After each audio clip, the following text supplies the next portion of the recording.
Welcome to another edition of Politics and Random. Egberto Willis, your host.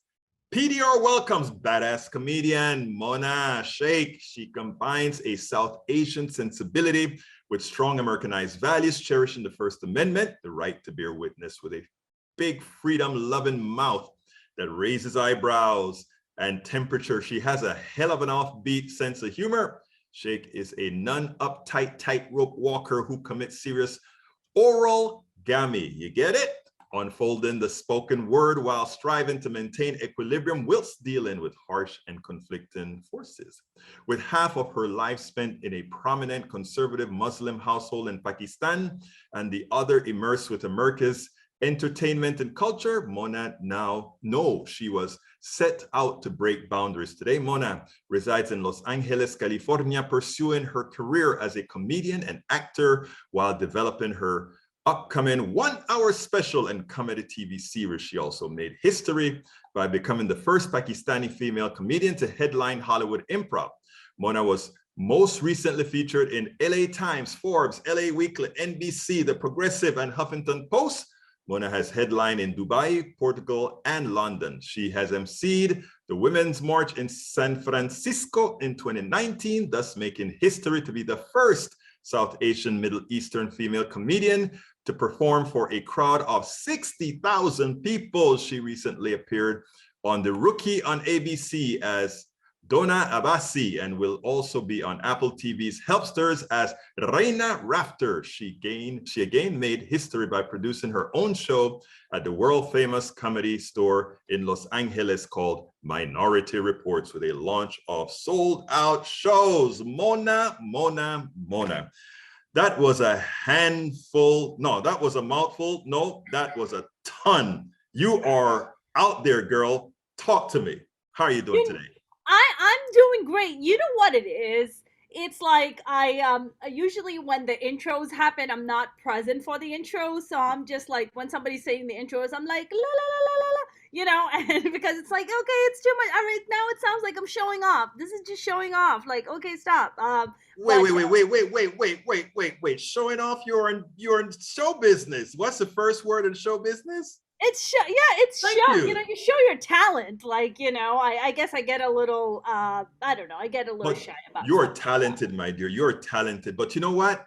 Your story, Thank first you. of all, your Thank you. story, first of all, when it was brought to me, I said we had to have you. And the only thing I'm kind of pissed about is that you went to Times, Forbes, LA Weekly, NBC before you came to the little guy at Politics Done Right. So I'm hurt, but no, it's Please okay. don't be hurt. I just learned about you recently. So if I had learned about you, I would have totally been. But listen, we're here. That's all We that are, matters. you know what? Exactly right. We are here. But here's the deal, Mona. Your history, for the things that I talk about in politics, it goes beyond politics. It Hmm. goes into real humanity. So Yeah. what I want to ask you is, first of all, tell us a little bit about your upbringing, and then I'm going to ask you about your transition. So tell me a little bit about your upbringing, where you're from, etc. Yeah, so I was born and partially raised in Karachi, Pakistan, or as you say, Pakistan, which is a really good pronunciation the way you say it. I really like it. And the reason our family, I have four older brothers, and my father had a car business, my mom was a stay at home wife. And the main reason we came to the US is because two of my brothers, my second and my third brother, were given expired vaccination for polio, and they ended up getting polio because of the expired vaccination My that God. they were injected with. So my mom, this young girl, this 23-year-old girl, my mom had 23 kids at the age of 5 kids at the age of 23. At the and I asked Wow. my parents, and I was like, "Did you not have a TV at home or a radio station?" Anything to keep you entertained, like what's going on. And my mom was like, it is God's gift. I'm like, I think human beings have something to do with it, mom, but sure, blame God for it. You go right ahead. But my mom has always been this incredibly innovative and ambitious lady, and she would usually cover herself up and go and stand in line at the U.S. consulate 5 o'clock in the morning to say that she's gonna take her kids to the States to get them treatment because there was no treatment for my brothers in Pakistan. So Shriners Hospital, shout out to Shriners in Kentucky responded to one of the letters my mom wrote to them and told them that I have two sick kids. And that's how we started coming to the US. But I think the whole thing about all the kids coming here, my parents never lived here. My father had a business, so he always resided in Pakistan. But the reason that we all ended up here, all five of us, is because my mom's first cousin was a huge politician in Pakistan. And we were started getting death threats at home when I was a teenager. And you know how that goes. Whose we got administration were you under then? Was that Ria or who was that? Benazir was in Benicio power at the Bhutto. time. Okay. Benazir Yeah. Bhutto was in power. So Gotcha. my uncle had just gotten elected, and we were getting these death threats at home. So my mom, like my parents, freaked out. They were like, "We gotta send all the kids to America." But coming from a conservative Muslim household, sending the daughter off to a country like America or to the West isn't the most preferred choice. So my uncles and relatives were calling on my parents and were like, "Are you sure? I don't think you should send your daughter. She's going to be totally spoiled. She's going to be totally ruined. She's going to, be out there telling jokes on stage," which they were so right.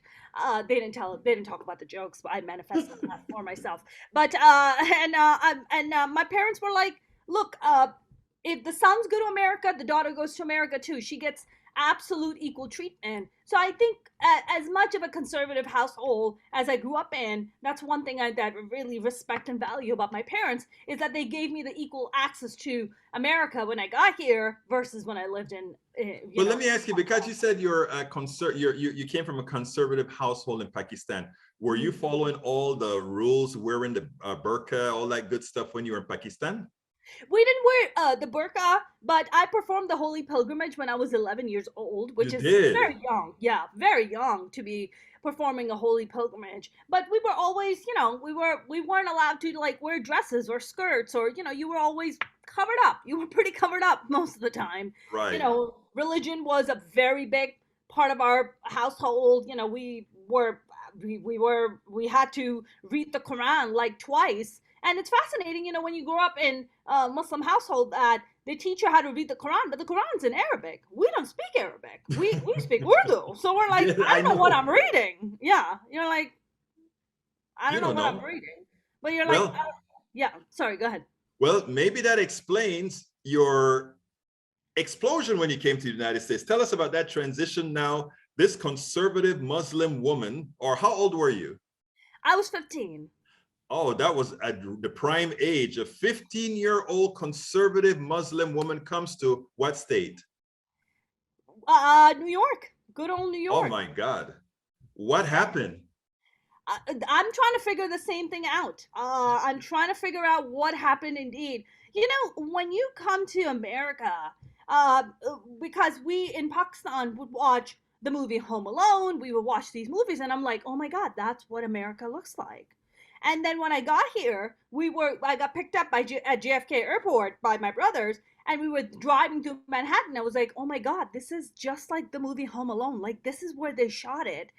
And then when you cross the Holland Tunnel and get into Jersey City, you're like, what happened?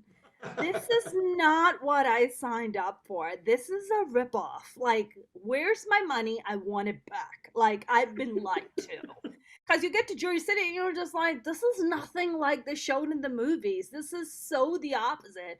And when you're like these poor immigrant kids, you come here. We lived in a one bedroom, roach infested basement apartment, for God's sake. Like, that is the farthest thing from the movie Home Alone. So when you get here, you're like, oh my God, this is not fun. And going to school is a big culture shock, mainly because of the fact, not because we didn't speak the language. We spoke multiple languages growing up. But when you go to school, it's such a different environment. Also, 15 is the worst age to arrive to America. It's the worst. Kids already have their cliques. They don't know who you are. You're this fob, this fresh off the boat kid. Kids are looking down at you. They're like calling you all kinds of names. Some kids were like, oh my God, you smell like curry. And I was like, curry's delicious. What are you talking about? And now everybody wants to smell like curry, right? In the late 90s, nobody wanted to smell like curry. Now everybody wants a taste of the It's curry. the thing. It's the thing now. I mean, it's so good that England abandoned their awful fish and chips and took our food as their official Can food. you believe that? That That's is how like, good our food is. I mean, you're making a joke out of that, but that is actually true. When you talk about British cuisine is now like Indian, Pakistani, and That's everything right. else, you know? That's right. That's right. Because they're down with brown now. Just for the food, though. Just for the food. Down with the brown. Just for the food, though. Everything else needs to wait, you know. But it was strange, and I must confess, like I saw pregnant teenagers in school, and I was like, we just call them married back home. Like I don't know what y'all call this here, but this is a little strange. Like I never see stuff like this before. Like this is interesting, but you get bullied a lot in school. I didn't know what were bullies. We call bullies teachers in Pakistan. That's what we call them. And I was like, oh, this is just so interesting and so weird.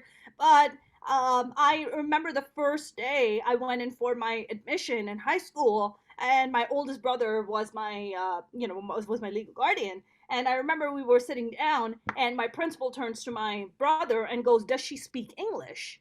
Because again, the stereotypes of fresh off the boat, doesn't Right. speak the language, how are they going to blend in? And I remember turning to my principal and be like, "What would you like me to say?" And he was like, "What?" I was like, "Yeah, bruh, we speak English. We speak the English. We were ruled by the British for a long, long time. Okay, we know English." Let's talk a little bit. This is a political show here. So I want to get a little bit funny with this. I find it amusing that you came here from Pakistan, right? You Yeah, spoke English and several other languages because of the nature where you're from. I'm originally from Panama, so I speak English and Spanish and a yes, few little permutations thereof. yeah, It is amazing that I find you come here and most of these folks here would only speak English. It's not a hit on them only speaking English, sure, but because superpower, our language is the language. yeah, yeah, But yeah, the thing that is seldom understood is that when those from other places where you have had dominion before, you would think you would know that, okay, if Pakistan was ruled by the British, maybe they speak English. If Vietnam was ruled by the French, maybe they spoke little French, right, right. don't you think? Yeah, I mean, the thing is that in America, we don't even speak English. We speak American. Like, we True. don't speak English. We speak American. Like, if you ever watch one of those crazy racist videos, like, listen to these people. The people who are attacking the minorities. The first thing I know is like, why don't you speak American? It's like, first of all, American's not even a language. It's an ethnicity. Like, what are you talking about? It's like somebody saying to me, why don't you speak Pakistani? There's no such thing. Like Pakistani is not a language. Urdu is the language we speak. Hindi is the language we speak. Pakistani is not a language. So I think in America, of course, as the American society, we also have this superiority complex because we're like we're the stuff, man. We're the hot stuff. And it's like, please, sir, take a seat. Like you can't even speak American, right? Please take many seats. Please take many seats. And I think a lot of these folks who do speak like that don't even know the very history of their own country. Like, this country is built on the back of immigrants like you and I. This is how this country is built. Like, everything we have is by immigrants, built by immigrants, like, for God's sake. So I think I just find it amusing and hilarious and very ignorant when people come out and say, well, you speak, you're coming from another country. It's like, yeah, the history of this entire country is immigrants. And everybody, even those people that are sometimes attacking you, they were once immigrants. That's correct. They're children or grandkids or great great grandkids of immigrants. And that's why, in our case, we're a progressive show and we have wonderful progressive listeners of all classes, of all races, of all ethnicities. And the one thing that we do in this program is bring folks on like you, because again, people get a chance to see the plethora of what America really is.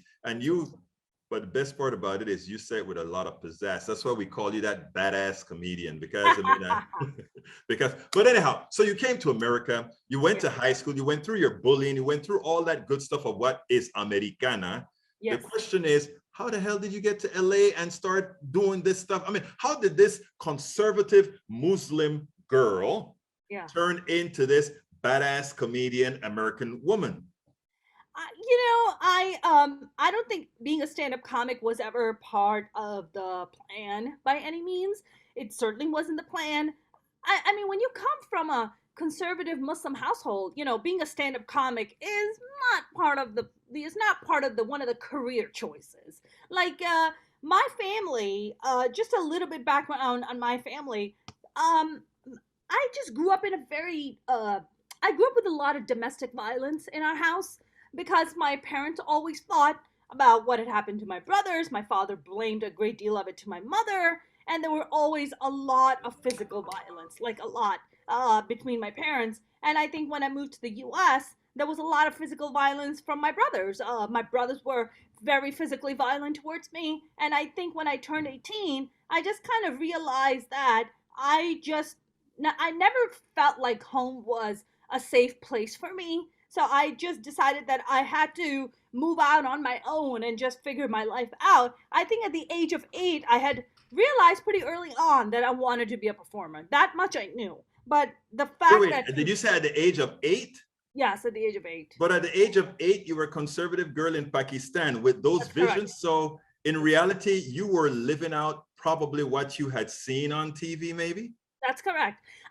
So Bollywood has a huge influence around the world, and of course in Pakistan, because Pakistan is right next door to India. So most of our entertainment is from Bollywood. And I remember watching this movie with this amazing actress by the name of Madhuri Dixit, and Madhuri was doing a dance to one of the songs, and I just fell in love with her. I was like, oh my god, you get to be like this incredibly beautiful and talented and funny. Like you can be a performer like that. I'm like, that's it. That's gonna be me. I'm gonna be a performer for the rest of my life. But when I got here, it was not so easy to navigate those waters Not at because all. I have 4 older brothers. I'm the youngest and the only girl in the family. I am expected to go to school. Or, I remember coming out of my artist closet to my brothers and I told them, and I was like, I want to be a performer. And my brothers gave me a very simple ultimatum. They said, What? either you're going to go to college and you're going to become a physical therapist. I don't know why they wanted me to become physical therapist. Maybe they have bad backs and they wanted free physical therapy. I don't know. Or they said, we were going to send you back to Pakistan and mom's going to marry you off to someone. So take your pick.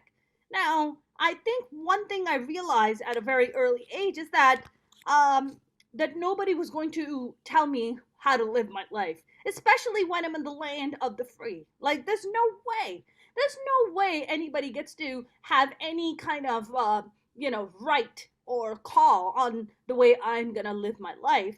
So I remember telling my brothers, and I was like, I love you, but go to hell. Like, this is my life, and I'm gonna live the way I want to. No, let me ask you something because this goes into a lot of what I think about when I come look at politics around the world and specifically, let's say, in the Muslim world. Yeah, I listened to you earlier tell me that at 8 years old, you knew you wanted to be a performer. That yeah, wasn't necessarily a conservative Muslim thing for a young 8-year-old girl, and even a 15-year-old girl now, and to speak to a developed woman like yourself. yeah. We look at what's going on in Afghanistan with women who are no longer allowed to become who they want to become. What is it in the psyche of, let's say, the Muslim woman not in the United States that allows themselves to adapt to that modal? I don't know if it's about adopting to a model. I think it's just being human. I think, we all as human beings have dreams of things we want to do and pursue, regardless of the environments that we are born and raised in. Dreams are not limited to geography, they're not limited to culture or religion or even gender for that matter. I think dreams are your dreams. It's how you see living your life, it's how you see yourself, it's how you see that God has given every person has a God given right to live their lives the way they wish to live, and that nobody can take that away. I want to go deeper than that, though. I want to go deeper than that. Okay. because I see you as special, and I want to know how special you are relative to, let's say, Muslim women in Afghanistan. Let's go. Even though I know you're from Pakistan, but let's go to Afghanistan because I know there are shared cultures and shared Yes. borders, etc. Yes. Um, there ought to be a lot of women, I imagine, in Afghanistan that has that same impetus to do what you want to do. Yes. What is it that why are you able to do it and so many have a problem escaping, if you will? Well, if you are an Afghan woman, or even if you're a Pakistani woman living in an environment where you don't have the means or the resources that my like the way my family did to be able to send me to America, yeah, that's hard.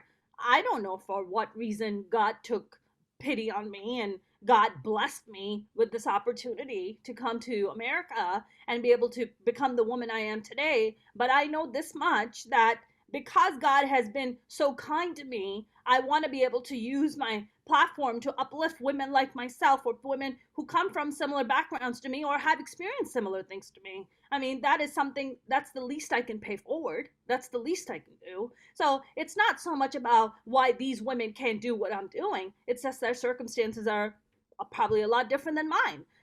I'm sure that if they were in similar circumstances than me and were given the same opportunities, I'm sure there would be incredible, amazing women doing special things. And It's that's the answer opportunity. that I am so happy for that answer, because that's a perfect answer. Given opportunity, Yeah, everyone gets that opportunity to be that's who they correct. want to be. That Absolutely. is the perfect answer. And you're putting your actions where your mouth is. You're putting your actions where your freedom is. I think this week, in fact, on Thursday, you're doing a big thing Yeah. for people in Afghanistan. Why don't you tell us a little bit about that? Yeah, I've watched how the Taliban has come back and taken power and voices away from my Afghan sisters and brothers, and it has been really breaking my heart in every single way. And I grew up with a lot of Afghans in Pakistan because we have a huge Afghan population in Pakistan. I don't know if you know, but Pakistan has the number one highest amount of refugees in the world. Like, Mhm. that's what Pakistan is. As tumultuous as Pakistan can be, it's also this dynamic, very generous society that wants to take people in and help them out.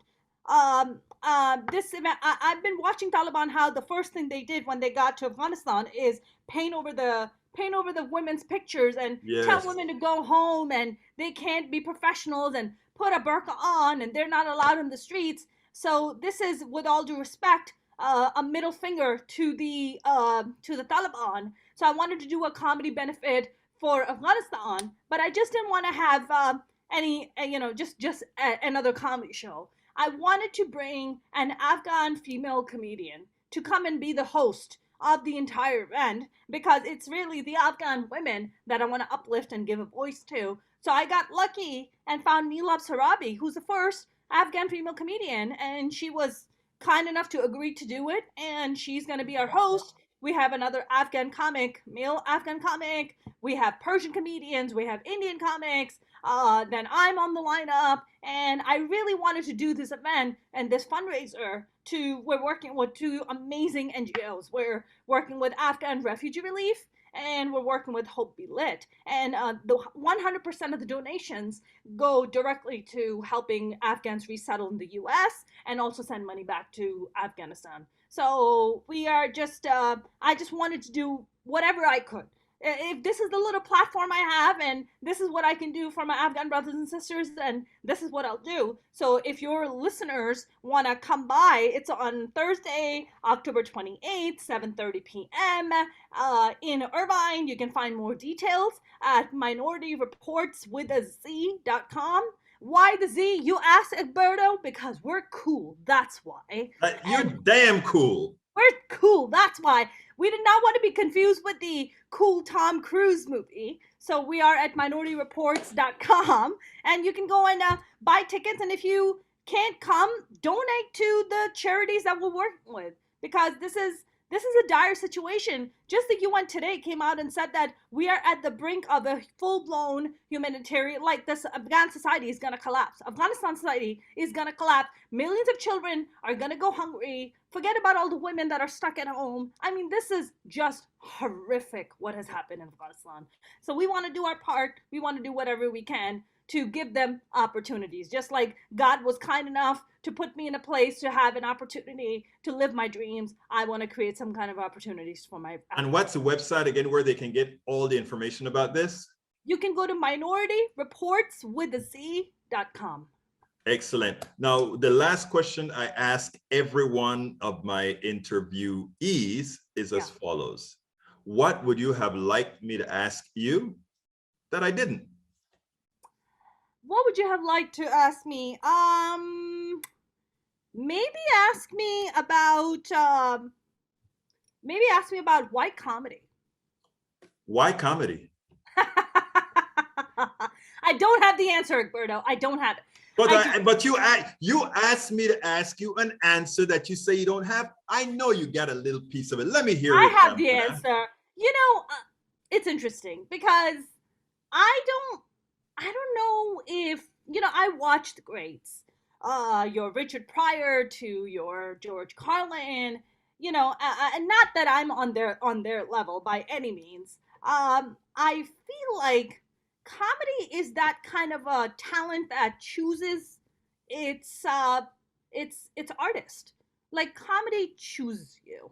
I feel like it's something that you're born with and that you recognize somewhere along the line and then you start honing that craft. I don't feel like you can teach comedy. Maybe you can teach the rules of comedy, but that innate thing that you have about having a voice, wanting to say something, having something meaningful to say. Not that a lot of comics have something meaningful to say. I'm not so sure about that. You should hear some of the turkey sandwiches jokes I've heard at the comedy clubs. But I just feel like comedy is something that's innate, and I feel fortunate that comedy chose me as one of its delivery girls. Well, let me tell you something, Mona. Don't sell yourself short, and don't think you're not in the company of the quote unquote greats, because you have that electric personality that people want to listen to and that one could listen to over and over again. So thank you so kindly for having been on Politics Done Right. Thank you very much. Thank you so much for having me. We spend a lot of time deconstructing the news, trying to parse it into a form that everybody can understand. We try to find those little nitpicks where it flies above the fray, etc. If you really like these videos that we do, I want to ask a big favor. Please go ahead. Number one, subscribe to our channel, and number two, please join if you can. Thank you so kindly for watching. Keep watching. Please remember to share. We must populate the entire internet with our progressive message, a message that we know is what most Americans say that they want. So help us, please join.